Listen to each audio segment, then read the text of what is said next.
To face the Necrons in battle is to stand against death incarnate. It is to know the terror of annihilation at the hands of beings who should be long rotted in their graves. The Necrons' enemies see implacable android revenants rise from their crypts or step from amidst flickering witchlights to destroy all before them. In return, the Necrons see only vermin, interlopers, and savages that must be eradicated in order for their mighty dynasties of old to rise again. Once, 60 million years ago, the Necrons' armies might have achieved their galactic conquest with singular efficiency, yet aeons of slumber in cold stasis have seen madness creep into the minds of their noble masters, as the stately dance of their stars themselves has scattered and ravaged their worlds. What arises now to reclaim the galaxy is an altogether more twisted species, scattered, factionalized and riven by an insanity that has transformed many of their number into walking nightmares. The Necrons of the 41st millennium are a dark reflection of their faded glories, yet they are no less deadly for all this. In monstrosity and madness, the Necrons are rendered more terrible than ever before.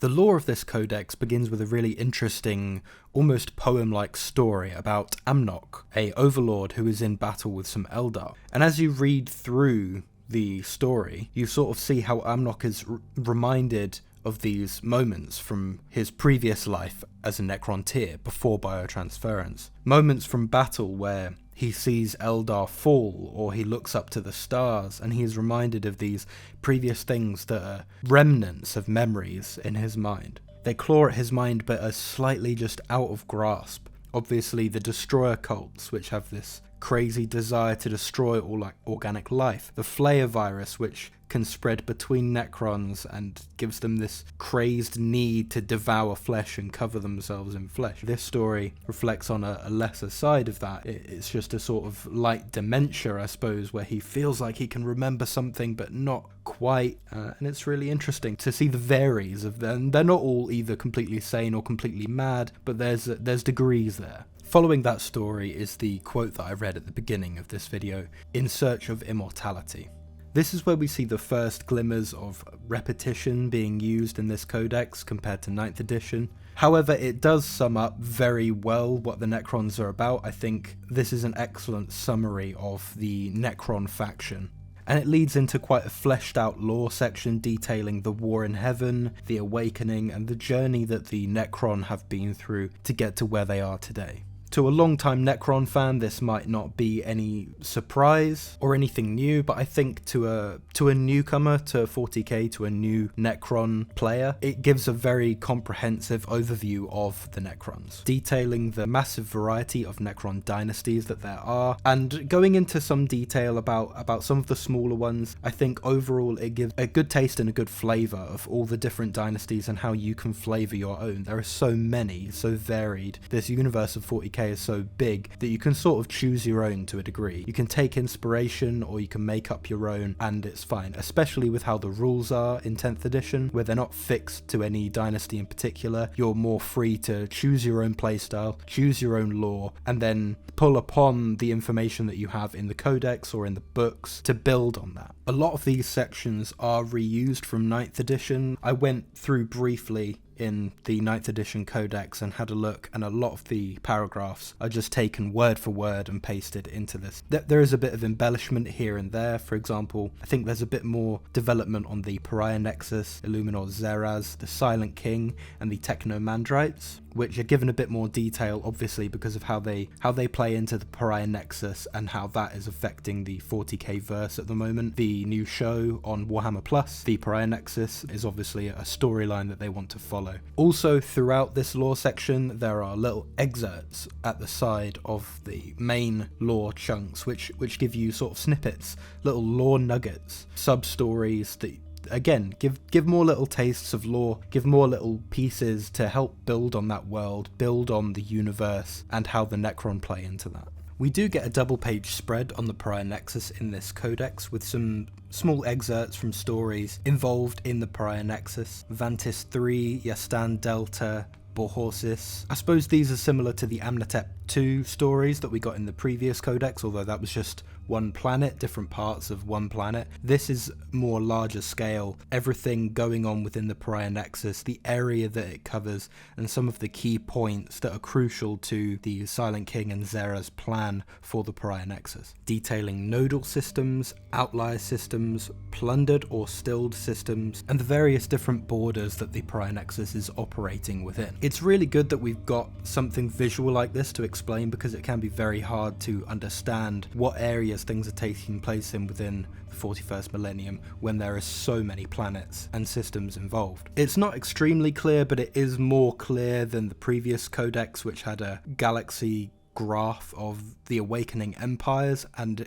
for me at least it was impossible to read or make any sense of. This is a little better. You've got clearly named planets and systems involved. Matching that up with other stuff in 40k might not be so easy. You're probably just gonna have to read about it and go, oh yeah, I remember the Vertigus system, you know, but it's better than nothing. We've got some reference material to use. The following chapter, Eldritch Artifice, goes into some technical detail about some of the weaponry of the Necron and some of their technological boons that they deploy. Things like Gorse weaponry and Mythic weaponry, Doomsday weapons, Death Rays. A lot of it, again, is taken from the 9th edition Codex, paragraphs that have been copy-pasted, but there are some good nuggets in here. There's an excerpt about crypto thralls, detailing how effectively they are Necron bodies which have fallen beyond use for the Necron itself. So cryptex take a canoptic construct parasite and attach it to the top of the body. There's a chilling paragraph at the bottom that says, nobles find crypto thralls' composite creations distasteful, yet few suspect a darker truth, that the Necron endures long after the implantation.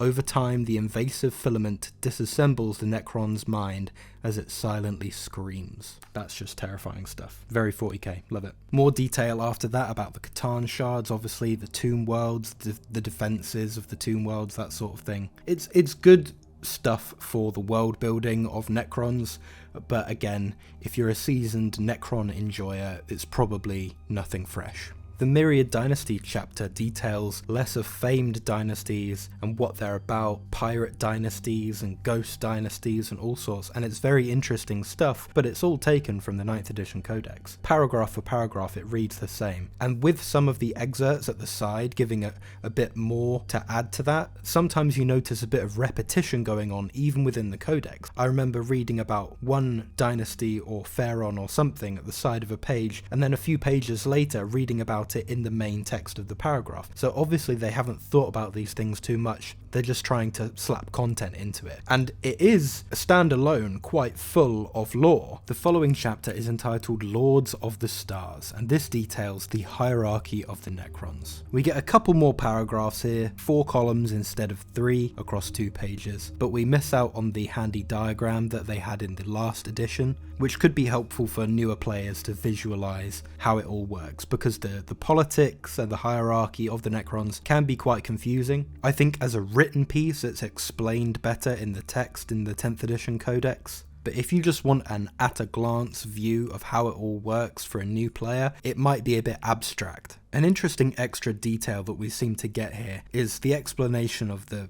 different noble names in Necron society. A lot of the higher noble roles have quite simple names: Pharaon, Overlord, Vizier, Nemesaur, but it details how the further down the tree you go, often the names get more complex and elongated, and this is usually because those names are created just as a throwaway, given to lesser nobles just to show that they did something or that they've been loyal, but the name itself doesn't really mean anything. And then these names complexify even more when dynasties merge or old pharaons die and are replaced by a new one and they choose to change the whole system, and it gives quite a comedic detail to the ridiculousness of all the long noble names that play effect in some of the dynasties. As a reprieve from some of the rather dense paragraphs of lore that we're getting over and over again, we get a lovely piece of art here.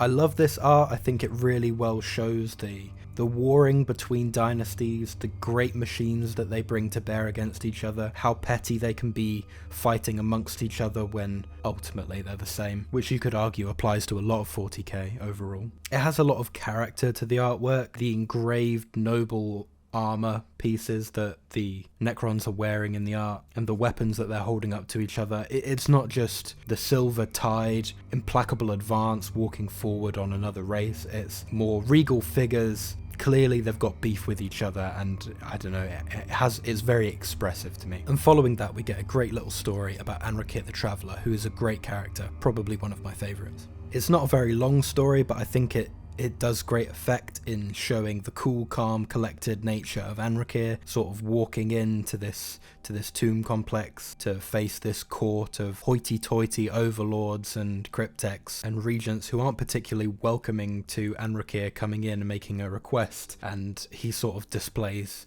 his power in return, and how ultimately all these Necron traditions and formalities don't matter for shit when you've got the upper hand on an opponent. After this, we get back into the meat and potatoes, I suppose, of the Necron. It details some of the major dynasties, some of the major characters. Again, copy-paste from the last codex. It's not offering a lot of extra here. Maybe you get an extra paragraph. I think in the case of the characters, you're actually getting less. In the 9th edition codex, you were getting a page each on Anrakyr, Xandrek and Oberon, Trazyn the Infinite, Illuminor Zeraz, Orican the Diviner, and of course Imitek and Zerak. In the 10th edition codex, you're getting a couple of paragraphs on Xandrek and Oberon, Trazyn the Infinite, 3 short paragraphs, and then it's on to the big boys. I wouldn't really have a problem with this if it was something fresh, even a different wording, but again, it's copy-paste from previously. We do get a very interesting feature piece on 2 pages in the middle of the Codex lore section, which essentially details the Silent King's voyage, how after the Great Transference and sending his people into sleep,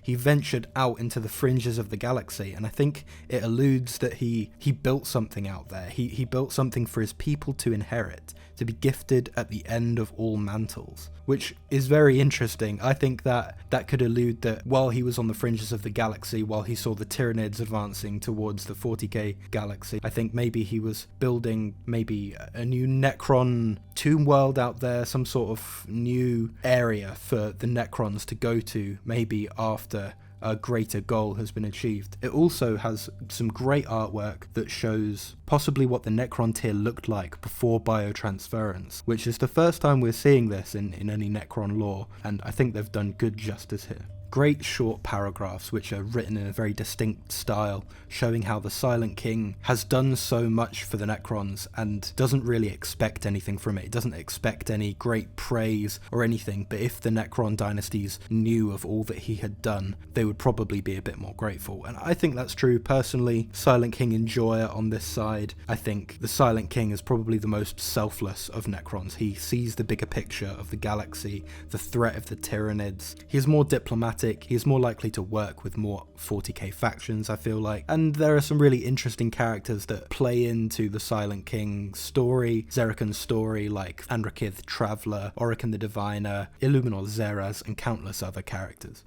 Commencing interpretive broadcast of Interrogative Record XLI-NA3. Archivistic analysis indicates record salvaged from Site 67Y. Locator records pending.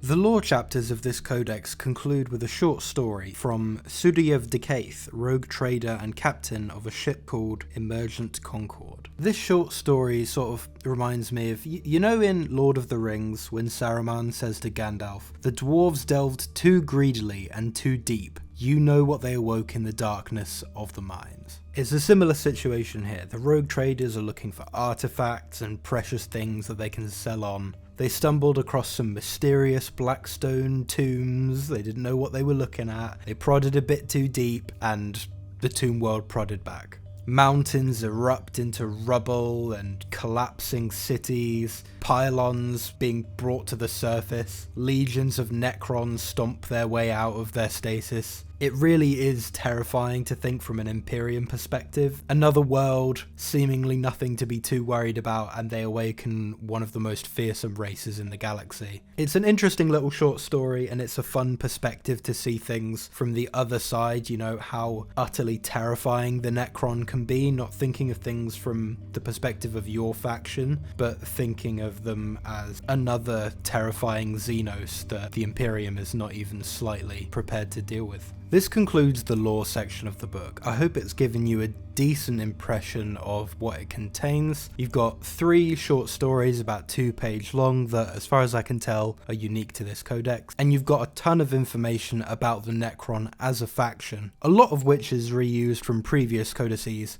but I still think has a lot of value if you've not read it all or if you're new to Necrons. I want to be critical of this because I think it is important that we're getting new content, value for our money, but at the same time, when the main reason that we're buying these codexes is for the rules, I think it would be unfair to act as if the reason we're buying these is for the lore of the books. I think there's a good balance. A lot of people are worried that one day the codexes won't have any lore or new stuff in whatsoever, and I can definitely say that we're not there yet. This codex is 136 pages, whereas the last codex was 120, and you're getting more lore and stuff other than rules and data sheets in this book than the last one.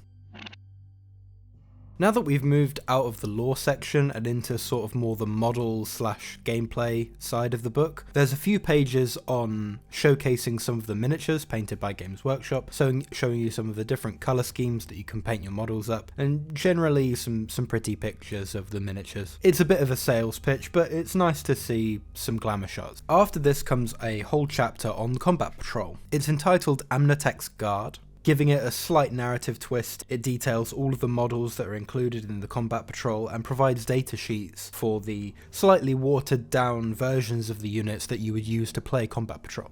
It is nice that this is included in the Codex. Combat Patrol is meant to be the very entry level for a faction. You can buy everything you need in one box, and if the rules are included here in the Codex, then you can play it straight away with one Combat Patrol box and the Codex. Really expecting people to invest in a full 2,000 point army before they play the game, or even 1,000 points, is a lot to expect, whereas if people can pick up one box and the Codex and play the game straight away, it removes a huge barrier to entry, and I think it's quite a positive thing. Also, something that's in this codex that I haven't seen in a previous codex is a quick painting guide on how to paint up your models. It's nothing groundbreaking, there's no Citadel masterclass tips in here, but it gives a quick breakdown of the paints that you'll need, and then a step-by-step of how to achieve some basic effects, like glowing blades, dry brushing bases, that sort of thing. It's a useful thing to have in the codex, again, because this is meant to be a one-stop shop for getting your army on the table, and having something like this included is going to remove those barriers for people that maybe buy it without knowing how to paint the models that they've bought with it. So that just about covers all of the lore in the 10th edition Necrons Codex. Some old, some new, but overall I think we get quite a good varied mix, and for a new Necrons player, someone coming fresh into 40k and choosing Necrons as their army, I think that this is a great book. If you want to know more about the detachments and army rules and units and what's changed in the 40k 10th edition Codex for Necrons, then check out my other video which explains some of that. If you want to purchase this codex and peruse the lore, then use my Element Games affiliate link down in the description and get yourself a discount. Chuck me some pennies. Thanks for watching, like and subscribe, and I'll see you next time.